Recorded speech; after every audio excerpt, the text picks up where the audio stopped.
ജീവിതത്തിൽ എന്തെങ്കിലുമൊക്കെ ദുരന്തങ്ങൾ നാം ഓരോരുത്തരും നേരിട്ടിട്ടുണ്ട്. അതുണ്ടാക്കുന്ന ദുഃഖവും പേറിയാണ് നമ്മിൽ പലരും ജീവിക്കുന്നത്. അവയുണ്ടാക്കുന്ന വൈകാരികമായ മുറിവുകൾ ഉണങ്ങാൻ കാലങ്ങളെടുക്കും. ഇത്തരം ഒരു ദുരന്തമാണ് മക്കൾ മരിക്കുന്ന മാതാപിതാക്കൾ നേരിടുന്നത്. ആ ദുഃഖം അവരെ ജീവിതകാലം മുഴുവനും പിന്തുടരുകയും ചെയ്യും. ഇന്ന് ഇതേപ്പറ്റി കേൾക്കാം. കുഞ്ഞുങ്ങൾ മരിക്കുമ്പോൾ കരയാത്തവരില്ല. ഈ അടുത്ത് ഒരു കുടുംബം സഞ്ചരിച്ചിരുന്ന വാഹനം അപകടത്തിൽപ്പെട്ടു. മാതാപിതാക്കളും 2 കുട്ടികളും അടങ്ങുന്ന ആ കുടുംബത്തിലെ ഇളയ കുട്ടിക്ക് 3 മാസം മാത്രമേ പ്രായമുണ്ടായിരുന്നുള്ളൂ. അപകടത്തിൽ ആ കുട്ടി കൊല്ലപ്പെട്ടു. ബാക്കി എല്ലാവർക്കും പരിക്കേറ്റു. പ്രത്യേകിച്ച് മാതാപിതാക്കൾക്ക് ഗുരുതരമായ പരിക്കേറ്റ് ആശുപത്രിയിലായി. ആ സമയത്ത് മാതാപിതാക്കളുടെ അഭാവത്തിൽ ആ പിഞ്ചു കുഞ്ഞിൻ്റെ ശവസംസ്കാരം നടത്തേണ്ടി വന്നു. 3 മാസം മാത്രം ഈ ഭൂമിയിൽ ജീവിച്ച ആ കുഞ്ഞിനെ നേരിട്ട് പരിചയമുള്ളവർ ഇല്ലെന്ന് തന്നെ പറയാം. എങ്കിലും ആ കുട്ടിയുടെ ശവസംസ്കാരത്തിൽ വലിയൊരു ജനാവലി തന്നെ പങ്കെടുത്തു.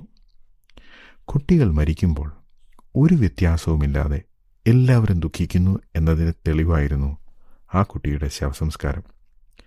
കുട്ടികൾ മരിക്കുമ്പോൾ ഏറ്റവുമധികം ദുഃഖിക്കുന്നത് മാതാപിതാക്കളാണ്. എല്ലാ മാതാപിതാക്കളുടെയും ആഗ്രഹം അവരുടെ മക്കൾ അവരുടെ ശവസംസ്കാരം നടത്തണമെന്നാണ്. മക്കളുടെ ശവസംസ്കാരം നടത്താൻ, മക്കളുടെ ചിതയ്ക്ക് തീ കൊളുത്താൻ മാതാപിതാക്കൾ ആരും ആഗ്രഹിക്കുന്നില്ല. കുട്ടികളുടെ മരണം ആരും പ്രതീക്ഷിക്കുന്നുമില്ല. അഥവാ അവർക്കെന്തെങ്കിലും അസുഖം വരികയോ അപകടമുണ്ടാവുകയോ ചെയ്താലും നമുക്കെപ്പോഴും ഒരു ശുഭാപ്തി വിശ്വാസമുണ്ടായിരിക്കും. കാരണം അവർ ചെറുപ്പമല്ലേ, വളരുന്ന പ്രായമല്ലേ. അവർ ഈ പരുക്ക് അല്ലെങ്കിൽ രോഗം തീർച്ചയായും തരണം ചെയ്യും എന്ന് നമ്മൾ പ്രതീക്ഷിക്കും. പക്ഷെ ചിലപ്പോൾ നമ്മുടെ പ്രതീക്ഷകൾക്ക് വിരോധമായി അവർ മരണത്തിന് കീഴടങ്ങും. രോഗങ്ങളും അപകടങ്ങളും മാത്രമല്ല കുട്ടികളുടെ മരണത്തിന് കാരണമാകുന്നത്. ചില കുട്ടികൾ കൊല്ലപ്പെടും, വേറെ ചില കുട്ടികൾ ആത്മഹത്യ ചെയ്യും. ഇക്കാലത്ത് അത്തരം സംഭവങ്ങളും വർദ്ധിച്ചു വരുന്നു. ഒരു പരീക്ഷയ്ക്ക് മാർക്ക് കുറഞ്ഞു, മാതാപിതാക്കൾ അവഗണിക്കുന്നു എന്ന തോന്നൽ, ഇതൊക്കെ മതി ചില കുട്ടികൾക്ക് ഇത്തരം കടുങ്കൈ ചെയ്യാൻ. ചിലരുടെ മാനസിക ആരോഗ്യവും ഇതിന് കാരണമാണ്. പക്ഷേ അത്തരം ദുരന്തങ്ങൾക്ക് ശേഷവും ആ ദുഃഖവും പേറി ജീവിക്കുന്ന പല മാതാപിതാക്കളും ഇന്ന് സമൂഹത്തിലുണ്ട്. മക്കളുടെ മരണം പുത്രദുഃഖം എന്നാണ് അറിയപ്പെടുന്നത്. പുത്രദുഃഖമാണ് പല പ്രസിദ്ധമായ പുരാണങ്ങളുടെയും ആധാരം. മക്കളുടെ മരണത്തിൽ വിലപിക്കുന്ന മാതാപിതാക്കളെക്കുറിച്ച് ബൈബിളിലും കാണാം. ഉദാഹരണത്തിന്, തൻ്റെ മകൻ അബ്ശാലോം മരിച്ചപ്പോൾ ദാവീദ് വിലപിച്ച കാര്യം ബൈബിളിൽ എഴുതിയിരിക്കുന്നു. തന്നെ കൊല്ലാൻ വേണ്ടി സ്വന്തം മകനായ അബ്ശാലോം നടത്തിയ യുദ്ധത്തിൽ അവസാനം അബ്ശാലോം കൊല്ലപ്പെട്ടു. ആ വാർത്ത അറിഞ്ഞ അപ്പനായ ദാവീദ് കരഞ്ഞത് ഇങ്ങനെയായിരുന്നു. ദാവീദ് പറഞ്ഞു, എൻ്റെ മകനെ അബ്ശാലോമേ, എൻ്റെ മകനെ, എൻ്റെ മകനെ അബ്ശാലോമേ, ഞാൻ നിനക്ക് പകരം മരിച്ചെങ്കിൽ കൊള്ളായിരുന്നു. അബ്ശാലോമേ, എൻ്റെ മകനെ, എൻ്റെ മകനെ. അബ്ശാലോം തൻ്റെ സ്വന്തം അപ്പനായ ദാവീദിനെ കൊല്ലാൻ ഒരുങ്ങി നടന്നവനായിരുന്നു. എന്നിട്ടും അവൻ്റെ മരണസമയത്ത് ദാവീദ് രാജാവ് കൊല്ലപ്പെട്ട മകനു വേണ്ടി നിലവിളിച്ച് കരഞ്ഞു. കുട്ടികളുടെ ശവസംസ്കാരം ആരുടെയും കരളലിയിക്കുന്ന ഒരു രംഗമാണ്. അത്തരം അവസരങ്ങളിൽ എല്ലാവരുടെയും മനസ്സിലുണ്ടാകുന്ന ഒരു ചോദ്യം, എന്തുകൊണ്ട് ഈ കുട്ടി മരിച്ചു? എന്തുകൊണ്ട്? ദൈവവിശ്വാസികളായവർ ചോദിക്കുന്നത്, എന്തുകൊണ്ട് ദൈവം ഇതനുവദിച്ചു? ദൈവവിശ്വാസികളല്ലാത്തവർ ചോദിക്കുന്നത്, നല്ലവനും നീതിമാനുമായ ഒരു ദൈവമുണ്ടെങ്കിൽ ഇങ്ങനെയൊക്കെ സംഭവിക്കാൻ ആ ദൈവം അനുവദിക്കുമോ? ഇതിനൊന്നും എല്ലാവരെയും തൃപ്തിപ്പെടുത്തുന്ന ഉത്തരങ്ങളൊന്നും എൻ്റെ കയ്യിലില്ല. ബൈബിളിലും ഇത്തരം ദുരന്തങ്ങൾ ജീവിതത്തിൽ സംഭവിക്കുന്നതിൻ്റെ വിശദീകരണമൊന്നും പറയുന്നില്ല. എന്നിരുന്നാലും മനുഷ്യ ജീവിതത്തെക്കുറിച്ച് ചില കാര്യങ്ങൾ ബൈബിൾ പറയുന്നുണ്ട്. ഒരു മനുഷ്യൻ്റെ ആയുസ് എത്രയാണെങ്കിലും അയാൾ ഒരു പൂർണ്ണ ജീവിതം ജീവിച്ചു എന്നാണ് ബൈബിൾ പറയുന്നത്.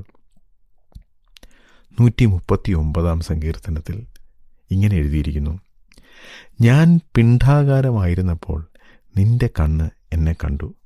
നിയമിക്കപ്പെട്ട നാളുകളിൽ ഒന്നും ഇല്ലാതിരുന്നപ്പോൾ അവയെല്ലാം നിന്റെ പുസ്തകത്തിൽ എഴുതിയിരുന്നു. എന്നുവച്ചാൽ ഒരാൾ എത്ര ദിവസങ്ങൾ ഈ ഭൂമിയിൽ ജീവിക്കുമെന്ന് ആ കുട്ടി ജനിക്കും മുമ്പേ തീരുമാനിച്ചിരുന്നു. അതുകൊണ്ട് ഈ മരിച്ച കുട്ടിയും തൻ്റെ പൂർണ്ണ ജീവിതം ജീവിച്ചിരിക്കുന്നു. അകാല ചരമം എന്ന് ഒരു മരണത്തെക്കുറിച്ചും പറയേണ്ട ആവശ്യമില്ല. പക്ഷെ ഇത് കാര്യങ്ങളെ കൂടുതൽ സങ്കീർണമാക്കുന്നു. ദൈവം അറിഞ്ഞുകൊണ്ടാണ് ഇതൊക്കെ സംഭവിച്ചത് എന്ന് പറഞ്ഞ് ദൈവത്തോട് കോപിക്കാം, ദൈവത്തെ പഴിക്കാം. അങ്ങനെ ചെയ്യുന്നവരുണ്ട്. ദൈവത്തിൻ്റെ ആസ്തിക്യത്തെ തന്നെ നിരാകരിക്കാൻ ഇത്തരം ദുരന്തങ്ങളെ അവർ ഉപയോഗിക്കുന്നു. മറ്റൊരു തരം പ്രതികരണം ദുരന്തങ്ങൾ നേരിടേണ്ടി വന്നവരെ നേരിട്ടും അല്ലാതെയും കുറ്റം പറയുക എന്നതാണ്. ഒരു കുട്ടി മരിച്ച ദുഃഖത്തിലിരിക്കുന്ന മാതാപിതാക്കളെ ഇത്തരത്തിൽ വേദനിപ്പിക്കുന്നവരുണ്ട്.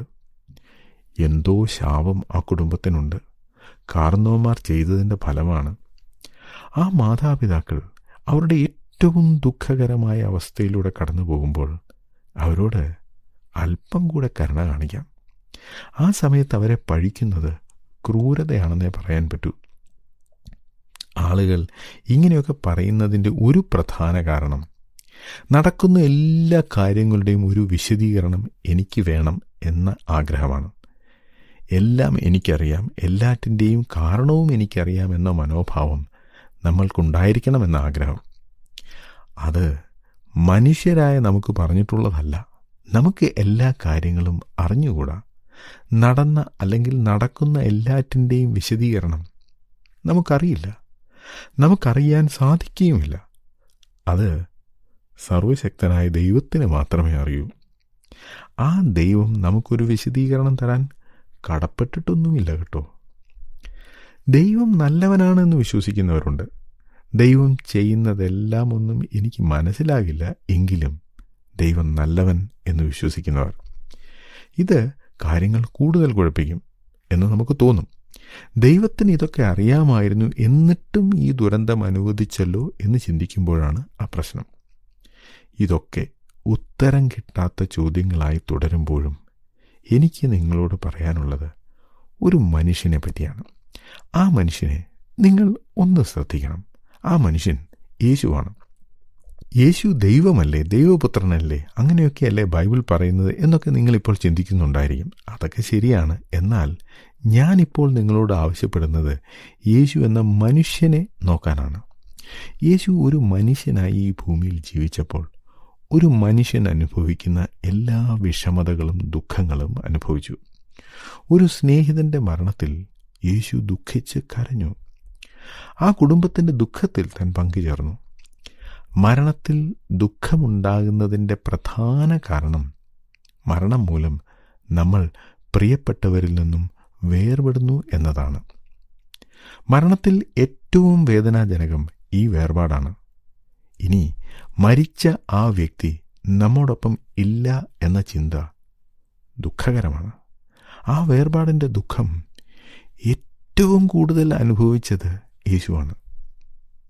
യേശു തന്നെ മരണം അനുഭവിച്ചു. മാത്രമല്ല, മരണം മൂലം ഉണ്ടാകുന്ന ഏറ്റവും വിഷമകരമായ പ്രതിസന്ധിയും താൻ അനുഭവിച്ചു. അത് പ്രിയപ്പെട്ടവരിൽ നിന്നും ഉണ്ടാകുന്ന വേർപാടാണ്. യേശു ആ വേർപാട് ഒരു മനുഷ്യൻ എന്ന നിലയിൽ അനുഭവിച്ചു. നമ്മെ ഒരാൾ എത്ര സ്നേഹിക്കുന്നു എന്നതിനെ അനുസരിച്ചാണ് ആ വ്യക്തിയിൽ നിന്നും വേർപെടുമ്പോൾ നമുക്കുണ്ടാകുന്ന ദുഃഖത്തിൻ്റെ അളവ്. കൂടുതൽ സ്നേഹിച്ച ആളിൽ നിന്നും വേർപെടുമ്പോൾ കൂടുതൽ ദുഃഖമുണ്ടാകും. അത് സ്വാഭാവികം.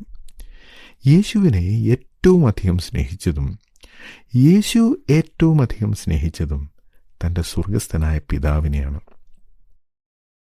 ആ പിതാവിൽ നിന്നും യേശു വേർപാട് അനുഭവിച്ചത് തൻ്റെ മരണസമയത്താണ്.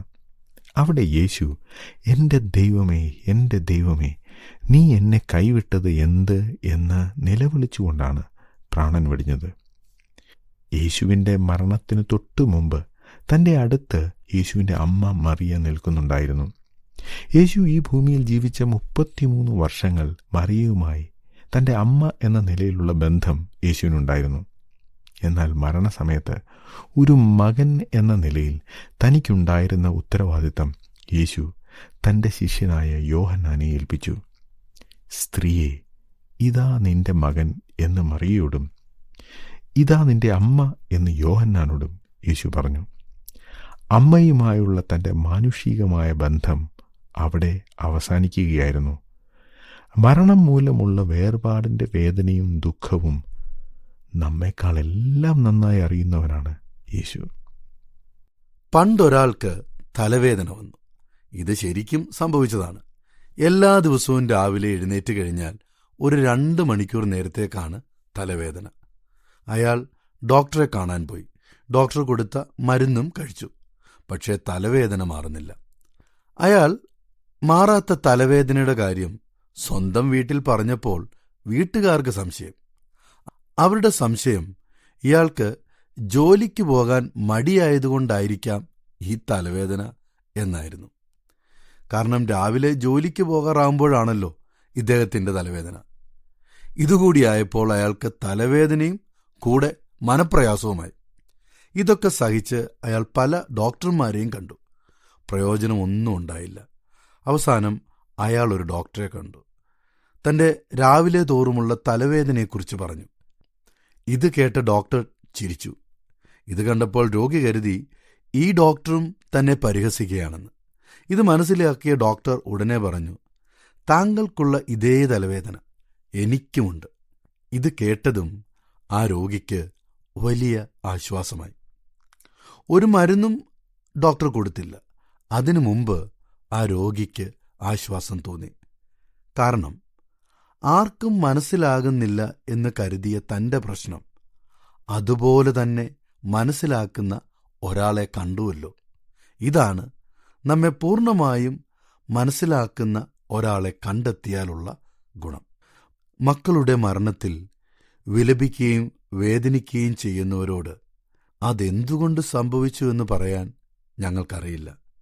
പക്ഷേ നിങ്ങളിപ്പോൾ കടന്നുപോകുന്ന ഈ ദുഃഖം മറ്റാരേക്കാളും നന്നായി മനസ്സിലാക്കുന്ന യേശുവിനെ ഒന്ന് ശ്രദ്ധിക്കൂ.